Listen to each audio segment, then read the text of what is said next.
일찍이 하나님으로부터 선택을 받은 이스라엘 백성들은 복된 사람들이었습니다. 그러나 그들에게 결정적인 불행이 있었으니 그것은 구원의 복음을 거부한 것이었습니다. 하나님의 창조와 섭리와 세상적 복에 대해서는 저 너무나도 잘 알고 있었지만 그리스도를 통해 주시는 구원은 도무지 깨닫지 못했습니다. 그 결과 유대인들은 하나님의 아들을 십자가에 못 박아 죽이게 되었고 교회를 핍박하는 주도 세력이 되고 말았습니다. 바울은 본문에서 로마에 있는 유대 교인들에게 강론하였고 결과는 소수만이 믿고 대부분은 예수님을 믿지 않았습니다. 그래서 바울은 하나님께서 구원의 복음을 이방인에게로 보내신 것이고 그들은 들을 것이라 일갈했습니다. 바울의 설득을 통해 성령께서 들을 귀와 깨달을 수 있는 마음을 열어주신 소수의 사람들만 믿은 것입니다. 다 들었다고 믿은 것이 아니었습니다. 하나님께서 깨워주신 죄인은 설득할 수 있지만 죽은 죄인은 절대 설득할 수가 없습니다. 하나님의 구원 진리는 우리의 이성의 힘만으로는 깨달아지지 않습니다. 설교가 아무리 논리와 설득력이 있다 해도 성령님께서 돕지 않으시면 구원의 관역에 도달할 수 없습니다.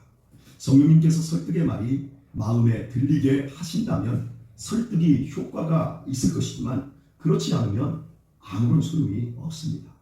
세상적 쾌락과 무관심, 선입견, 교만의 기름에 쌓여 있는 마음을 성령님께서 뒤엎어 놓아야 구원 진리에 굴복할 수 있습니다. 유대인들이 죽인 예수님을 우리는 내 구주로 믿습니다. 우리는 주님을 의지합니다. 우리는 주님을 사랑하고 그 말씀에 순종합니다. 이는 영적으로 죽은 우리를 성령님께서 살려 놓으셨기 때문에 일어난 일입니다. 성령님께서는 지금껏 수많은 종들의 강론 속에서 구원의 일을 하셨듯이 저를 통해서도 그 일을 행하셔 오셨습니다. 지금 이 시간도 성령님은 깨닫고 믿고 우리로 하여금 하나님을 더 잘 알도록 일하고 계십니다. 우리 중에 혹시 들을 귀가 없는 분이 있다면 이 시간에 들을 귀가 열려지기를 바랍니다. 깨닫고 알아지는 마음이 여러분 속에서 더욱 선명하게 되기를 예수님의 이름으로 축복드립니다. 교회를 짓밟던 청년 바울을 다메섹 도상에서 부르신 주님은 사도행전 9장 15절에서 이렇게 말씀하셨습니다. 이 사람은 내 이름을 이방인과 임금들과 이스라엘 자손들에게 전하기 위하여 택한 나의 그릇이다. 첫 번째가 이방인입니다. 주님께서는 유대인뿐만 아니라 이방인의 복음을 전하기 위한 그릇, 즉 도구로 바울을 사용하시겠다고 천명하셨습니다. 당시 선민 의식에 젖어 있던 유대인들은 이방인을 사람으로 취급하지 않았으며 접촉하는 것조차 금기 사항이었습니다. 어제 제 아들 녀석들과 함께 광주에서 영암군까지 걸어가면서 로드킬 아시지요? 길바닥에 이 짐승들, 개, 고양이, 고라니, 오소리, 비둘기, 쥐 죽어있는 게 너무너무 많아요. 그런데 고라니가 우리 유신이보다 큰 고라니가 길바닥에 죽어있는데 배 한쪽이 얼굴 전체가 구더기가 가득 들어있어요. 내 그 모습을 보면서 애들이 또 유아는 그것도 만지려고 해요. 그래서 야 들어가. 여러분 사람도 죽으면 그렇게 썩습니다.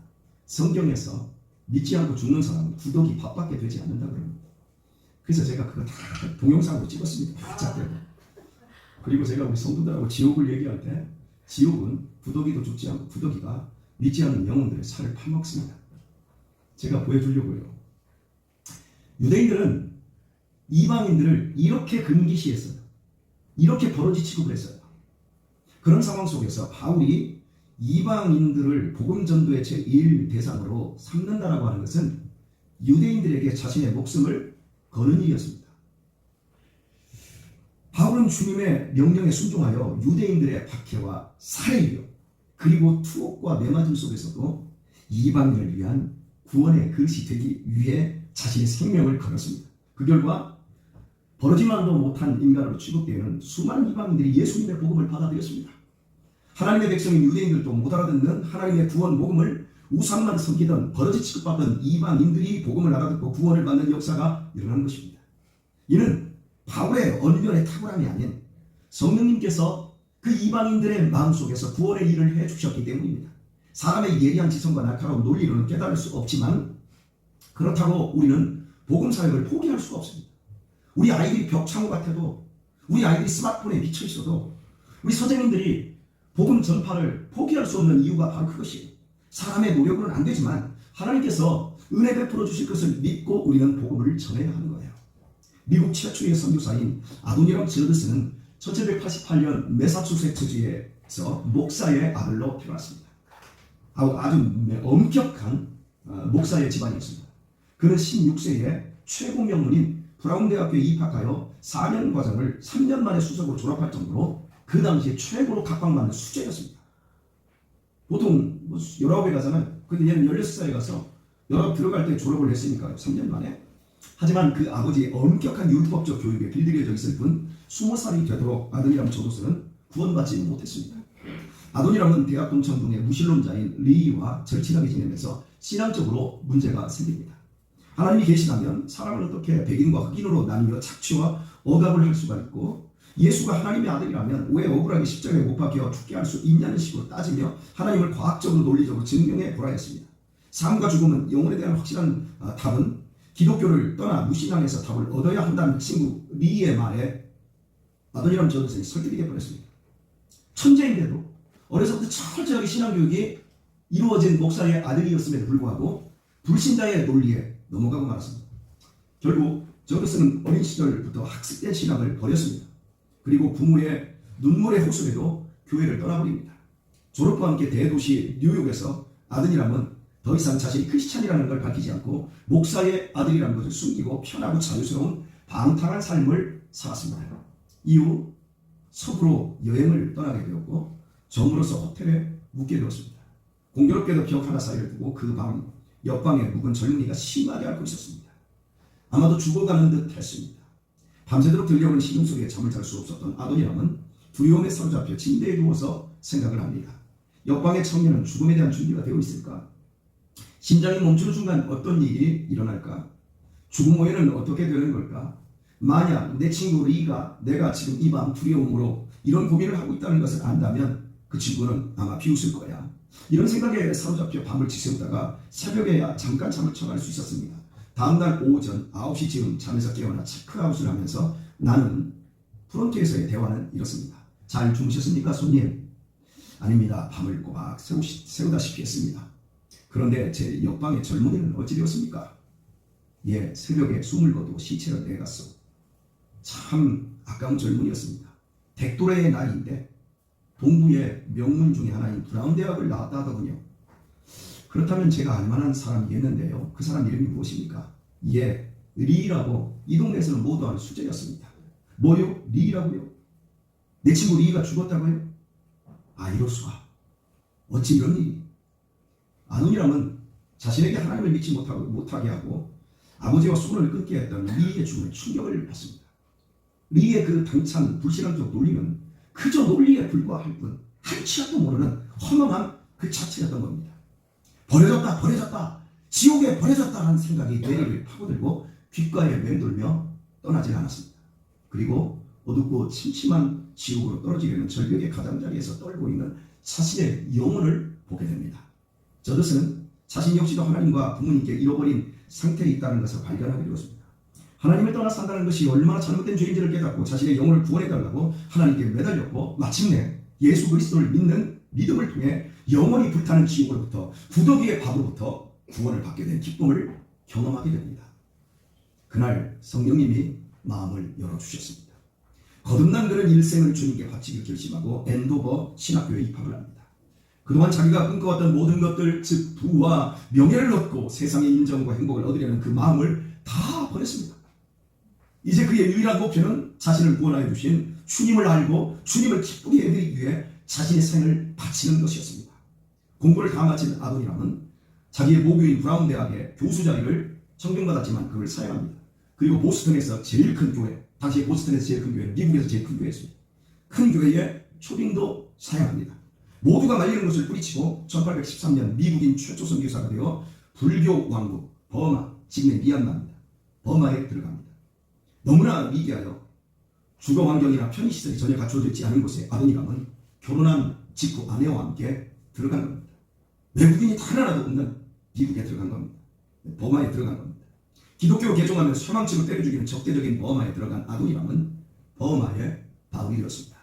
주님의 부르심을 받은 이후 바울처럼 주님의 명령에 따라 온갖 모함과 박해와 살해 위협 그리고 투옥과 매맞음의 고난 속에서도 이방인을 위한 구원의 도구가 되기 위해 인생을 모두 바쳤습니다. 하나님은 이런 저것을 통해 버마인들이 복음을 알아듣고 구원을 받게 하시는 역사를 일으켜 주셨습니다. 37년간의 사역 동안 버마 성경을 무려 20년 동안 번역을 했고, 이 번역한 성경은 지금도 버마 성경이 되었고, 버마에 들어가는 모든 선교사들이 이 버마 성경을 쓰고 있습니다. 그리고 양곤 대학을 비롯 수많은 학교와 병원을 세웠으며 그와 함께한 선교팀이 세운 교회만 74개의 세례교회 수가 7,904명에 이르렀습니다. 버지 같은 사람들 속에서 일어난 구원의 엄청난 역사였습니다. 사람의 예리한 지성과 날카로운 논리로는 복음을 깨달을 수 없지만 쇠망치로 때려 죽여도 그렇게 무지해도 그러나 그리스도의 복음을 전해야 합니다. 하나님께서 은혜 베푸실 것을 믿고 복음을 전하는 겁니다. 분명 주님께서 예비해 놓으신 영혼들이 있기 때문이며 성령님께서 일하시기 때문입니다. 지난달 21일 오전 3시 25분 53명이 탑승한 인도네시아 해군 잠수함 난갈라함이 훈련 중 실종되었습니다. 그리고 4일 후 발리섬 앞 900m 해저안에서 잠수함은 세동강 난 채 전원 사망한 상태로 발견되었습니다. 매우 안타까운 사고였습니다. 일주일 후에 유튜브에 난갈라함이 출항 직전 승조원들이 기타를 치는 함장 해리 옥타비안 대령을 가운데 두고 함께 노래 부르는 영상이 올라왔습니다. 노래 제목은 샴바이 춘파, 그들의 말로 다음의 바였습니다. 한번 영상을 보려고 하는데요. 열어주시죠. 네, 그것도 크게. 저 뒤에 잠시요. 다시 보이지. 저 뒤에 좀 꺼주시고요. 차 뒤에서 안 보이더라고요. 네, 켜주세요. 그들의 앞날을 알았습니다. 잠수함 식물전 지킨 승조원들의 모습입니다. 기타 친 사람이 함장 대령이더라고요. 49밖에 안 됐던데 아직 당신을 그리워할 준비가 되지 않았습니다. 당신 없이 살 준비도 되지 않았습니다.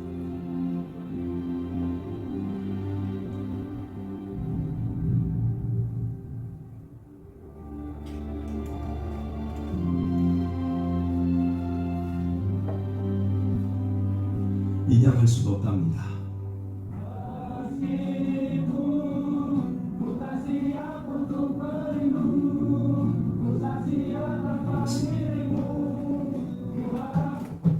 불 좀 켜주십시오.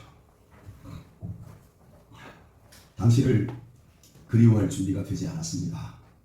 당신 없이 살 준비도 되지 않았습니다. 당신에게 좋은 일만 있기를 바랍니다는 가사가 특히 안타까움을 자행합니다. 죽을 준비를 고사하고 그리워할 준비도 못한 상태에서 그들은 떠나갔고 가족들은 오열하고 있습니다. 많은 사람들이 할지라도 모른 채 영원히 살 것처럼 인생을 살고 있습니다. 그리고 악다름이 합니다. 죄의 영벌도 모르고 구원의 길이 있지만 찾으려 하지 않은 채 죽음으로 끌려가고 있습니다. 아까 여러분들이 제가 말하는 걸로 그 구더기 얘기하는 것만으로도 막 인상을 쓰고 진저리를 치시더라고요. 그 현실이 진짜 기다리고 있습니다. 장난 아닙니다. 인생에서 일어날 수 있는 제일 좋은 일은 예수님을 내 구주로 믿어 구원을 받는 것입니다. 믿음의 과정은 너무나 보잘것없습니다. 믿음은 눈에 보이지 않기에 본인도 낙심하고 본인조차 흔들립니다. 주변 사람들의 멸시와 거친 협박을 받기. 그러나 믿음의 과정은 힘들지만 믿음의 결국은 구원이고 영생입니다. 믿음의 눈이 열리지 않은 사람들은 이 세상이 결국이라고 생각합니다. 그래서 돈 많이 벌어서 윤택하게 사는 것뿐입니다. 자식 돈 많이 벌고 그러면 출세했다고 하고 죽을 때까지 자식 돈 보태주기 위해서 사는 것. 그리고 구더기 밥이 되는 것. 그런 식으로 살다가 죽음이 찾아오면 이렇게 될 줄 꿈에도 몰랐어 하면서 처절한 결과 앞에 선 겁니다. 여러분, 천국을 그리워하며 사는 것이 행복입니다. 예수님을 구주로 믿으며 사는 것보다 좋은 것이 없습니다. 예수님을 우리에게 구주로 주신 하나님을 아버지로 믿는 것보다 세상 살 때 든든한 것이 더 없고 사는 것보다 어떤 삶보다 즐거운 것이 세상에 없습니다. 주 안에서 사랑하는 우리 교회 여러분, 우리는 여러분은 하나님을 압니다. 나를 사랑하셔서 예수님의 죽음과 부활로 내 죄를 사하시고 죽음에서 나를 자유케 했음을 우리는 믿습니다. 우리는 예수님을 구주로 믿습니다. 우리는 예수님을 의지합니다. 이제 우리는 쓸쓸한 인생길에 나 혼자가 아닙니다. 우리에게 가장 좋은 일이 일어난 것입니다. 저는 여러분에게 하나님과 구주 예수님을 늘 생각하며 살아가시기를 권합니다. 대충 믿지 말고요, 사복음서에 가서 내 눈으로 그분이 어떤 분이셨고 무슨 일을 하셨는지 자세히 알아보십시오. 예수님에 관한 책을 읽고 예수님을 왜 믿어야 하는지, 무엇을 믿어야 하는지를 알아가셔야 합니다. 책을 읽을 수가 없고 성경을 읽을 수가 없다면 옆 사람이라도 찾고 목사라도 찾고 자세히 알려하셔야 합니다. 믿음은 우리들이 주님에 관해 생각하고 관심을 기울일 때 옵니다. 그리고 그 믿음이 더욱더 깊어집니다. 이것이 영혼 속에서 믿음이 주어지고 자라나는 방법입니다. 마치 뿌린 씨에 물을 주면 식물이 자라나는 것과 같습니다. 믿음은 하나님의 선물이지만 믿음은 지속적으로 말씀을 듣거나 읽는 데서 오게 됩니다. 이사야 53장은 이렇게 말씀합니다. 너희는 귀를 기울이고 내게 나와 들으라. 그리하면 너희 영혼이 살리라. 사는 길이 듣는 데 있어요. 그러므로 제가 권합니다. 주 예수님을 진지하게 생각해 보시고 의지하십시오. 믿음은 단지 성경의 사실을 이해하는 것이 아니라 그리스도를 의지하는 거예요. 많은 모태신앙들이, 많은 어려서부터 교회를 다닌 사람들이 예수님을 믿지만 알지만 의지를 안 해요. 예수님을 의지하는 거예요. 그리고 그 예수님을 사랑하는 것이 학이에요. 하나님께서는 죄를 속하기 위해 그리스도를 보내셨습니다. 우리를 구원기 위해 주님이 십자가에 못 박히셨습니다. 목사의 아들로 천재적인 머리를 소유했던 아들이랑 저드슨이 그랬듯 예수님을 알았지만 의지하지 않을 수 있습니다. 예수님을 믿는다는 것은 종교적인 미사 여부일 뿐 실제는 돈이 주는 세상적인 힘을 더 의지하는 사람들이 많습니다. 자기의 명예와 인기를 얻는 것을 더 의지할 수 있습니다. 그런 사람은 절벽 위에서 고개를 하고 있는 것과 같습니다. 예수님은 충분히 의지해야 할 가치가 있습니다. 예수님보다 더 의지할 가치 있는 것은 세상에 없습니다. 내가 주인 되어 살던 삶을 회개하고 예수님을 구주로 믿는 순간 그 사람은 구원을 받습니다. 예수님께 영혼을 맡기는 순간 그 영혼은 안전해집니다. 인생에 있어서 가장 좋은 일이 일어나는 거지요. 의지할 때 주님의 구원이 내 것이 됩니다. 하지만 나는 느낄 수 없다고 반문하고 싶은 분도 있을 줄 압니다. 그러나 그 생각을 하기 전에, 그 반문을 하기 전에 정말 그리스도를 의지하셨나 살펴보십시오.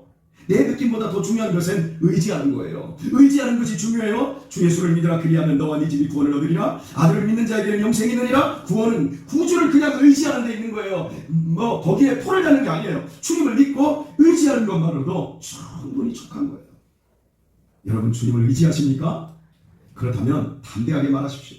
나는 크리스천입니다. 나는 세상에서 제일 큰 분인 예수님 편에 섰습니다.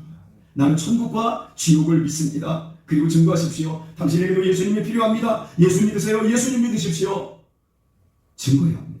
천국은 슬그머니 들어갈 수 있는 티끌목이 아닙니다. 그리스도의 대로로 들어가는 길밖에는 천국에 들어가는 길이 없습니다. 시온의 대로에 들어서셨습니까? 그러면 거침없이 나를 부인하고 십자가를 지고 주님을 따라가십시오. 예수 그리스도가 내 구주시라면 내가 그리스도인의 편임을 공공연하게 밝혀야 합니다. 사람이 마음으로 믿어 의에 이르고 입으로 시인하여 구원에 이른다는 말씀이 바로 그것입니다. 사람들 앞에서 예수님을 시인할 때, 장차 하나님 앞에 설 때 예수님께서도 우리의 믿음을 증명해 주실 것입니다.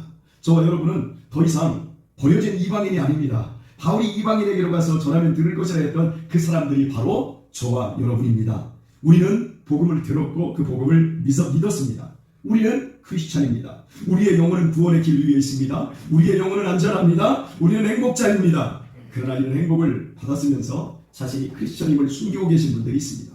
신앙을 밝히지 못하는 이유가 무엇일까요? 내가 크리스찬임을 당당히 밝히지 않는 이유는 무엇입니까? 뱀 같은 지혜를 위해서는 때때로 밝히지 않는 것이 좋습니다. 아무 때나 신앙을 남발하지 않는 것도 지혜입니다. 그러나 내가 크리스찬임을 숨기는 이유는 죄를 사랑하는 데 진심이 들통날까 봐서는 아닙니까? 내가 예수 믿는 사람이라고 밝히면, 그리고 밝히고 나면 예전처럼 사는 것이 껄끄러워질 것 때문은 아닌가요? 오늘의 말씀을 맺겠습니다.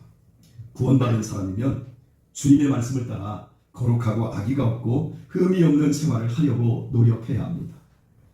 모든 죄를 피하고 모든 생활을 통해서 예수님을 닮으려 노력하고 예수님을 산임의 모범과 주로 삼으셔야 합니다. 믿음의 선배들도 지도자들에게서 배우려 하고 더 많은 시간 믿음의 형제들과 교제하려 해야 합니다.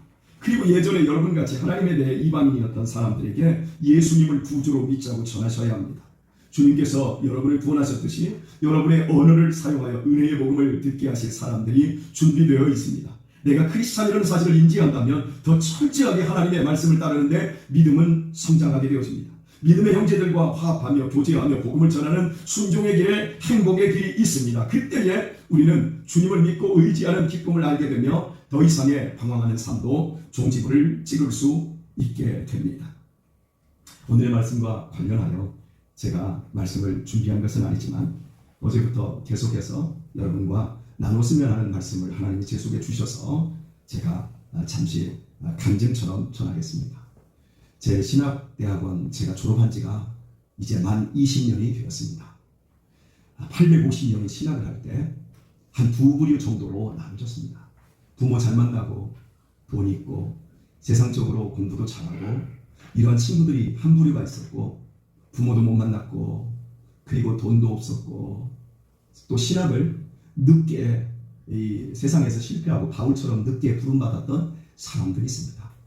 제가 이번에 우리 아들들과 국도 종단을 하면서 제가 제 동기들 가운데 세 분을 연락을 해서 그 20년 만에 만나신 분도 있고 또 종종 이렇게 만나는 친한 분도 계셨습니다.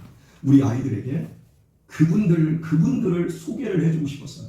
왜냐하면 그분들 모두는 저보다 나이가 최소 7살, 많게는 13살이 많은 분들입니다. 근데 그분들이 저보다 13살 많았던 분은 40대 중반에 신학을 하게 되었어요. 공무원을 하다가 부름을 받아서 다 공무원을 사직을 해버리고 이제 나온 거예요. 그리고 신학대학에 들어갔는데 자식이 넷이에요. 딸만 셋에 아들 하나예요. 자, 아무 사역도 않고 신학대학 갔을 때 자식이 셋이 대학을 다녔습니다. 자식 셋이 대학을 다니고 본인이 신학대학원에 들어갔을 때 경제적으로 어땠을까요? 공무원의 신분으로 있으면 장학 혜택이라도 받는데 하나님의 부르심에 의해서 그냥 공무원 안 하고 신학대학원에 온 거예요. 그분이 날마다 눈물을 흘리며 사셨어요. 그런데 그 눈물이 경제적인 고통인 줄 그때는 몰랐어요. 그분이 새벽에 일어나면 함께 새벽 기도회 끝나면 산으로 올라가요. 그리고 아침까지 식사를 못 하시니까 돈이 없으니까 기도하다가 수도꼭지 빨고 나서 공부하고 그리고 저녁에도 올라가서 주여 하셨던 분이에요. 그분의 성함은 판식 목사님인데 20년 만에 이번에 나주에서 만나게 되었어요. 그런데 그때 그 얘기를 하시더라고요. 그러면서 그때 저를 만났고 그런 함께 나누었던 이야기를 하시는데 이번에 제가 깜짝 놀랐던 것이 이거였어요. 이 목사님이 경제적으로 그렇게 어려서 하나님밖에 없었답니다. 그리고 자식들을 위해서 자기가 돈을 못 주니까 아내가 공장에 나가기 시작하고 공무원 부인이 이제 공장 나가서 돈 좀씩 벌어서 아이들 학비 뒷바라지하고 아이들은 알바하고 이제 이런 거예요. 그 자식들 넷이 모두 다 대학을 나왔어요. 지들 힘으로. 그리고 그 아들 하나는 여러분 딸 셋의 아들 하나면 아들 망치기 쉽습니다. 그런데 그 아들이 예수님을 인격적으로 믿게 되었고 그리고 지가 혼자 공부를 해서 종신대 신학대학원에 나와서 작년에 목사 안수를 받아서 서울에 있는 3일교회 큰 교회 부목사로 그 교회 청년으로 시작해서 그 교회에서 간사가 되고 그 교회에서 전도사가 되고 그 교회에서 목사가 됐더라고요. 이게 뚝심이 엄청난 거죠. 한 교회에서 그렇게 크면 이렇게 되었고 그리고 그분은 지금 현재 나주에서 110년 된 교회 나주 중앙교회의 담임으로 계시더라고요. 그리고 아파트에 살고 계시는데 11층에 본인이 살고 밑에 9층에 둘째 딸이 살고 첫째 딸이 옆동에 살고 그리고 막내 딸이 그 아렉스에서 살더라고요. 그래서 다복하게 사는데 경제적으로 얼마나 유복하고 편하신지 그 얘기를 하면서 이 말씀하셨어요. 하나님께서 물질적으로 그렇게 고통하게 하시면서 오직 하나님만 바라봤더니 내 자녀들 모두를 하나님께서 이끌어주시고 내 인생을 이렇게 복되게 하셨다 하면서 20년 만에 만난 목사와 우리 유신이랑 애들이 그분의 얼굴을 이렇게 그 얘기를 다 들으면서 이러는 거예요. 그러면서 그분이 우리 애들한테 야 하나님만 바라봐 하나님만 그러면서 한마디 더 하더라고. 네 아버지도 고생하면서 하나님만 바라봤어. 나랑 똑같이 등록금 못 내서 늘 끌려다녔어. 그런데 봐, 오늘 이렇게 제가 만난 세 분이 그렇게 경제적으로 어려웠지만 하나님만 바라보고 칠보산에 들어가고 아니면 갈멜산에서 기도하고 아무도 기댈 게 없었지만 지금 하나님이 내 인생을 이렇게 복되게 하신 거, 우리 네 분이 그런 얘기를 하는 거예요. 우리 아이들이 무슨 생각을 하겠어요, 여러분? 그런데 그때 부모 잘 만난 자식들은 850명 가운데 지금 20년 흐르고 나서 목회하는 친구들 10명 정도 외에는 나머지는 어디서 무엇을 하는지 몰라요. 부모 돈 걸 다 빼먹고 돈 다 쓰고 어떻게 사는지도 몰라요. 나름대로 잘 살겠지요.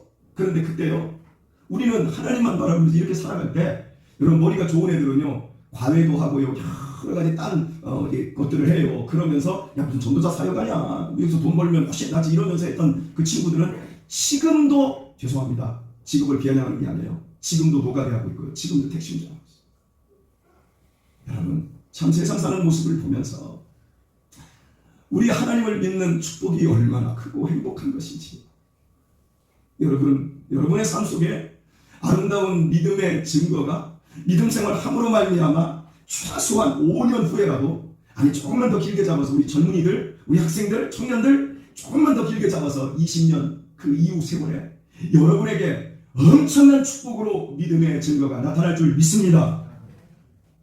여러분의 남은 시간 더 이상 방황하지 말고 눈치 보지 마시고 예수님을 의지하며 예수님을 증거하며 사시길 바랍니다.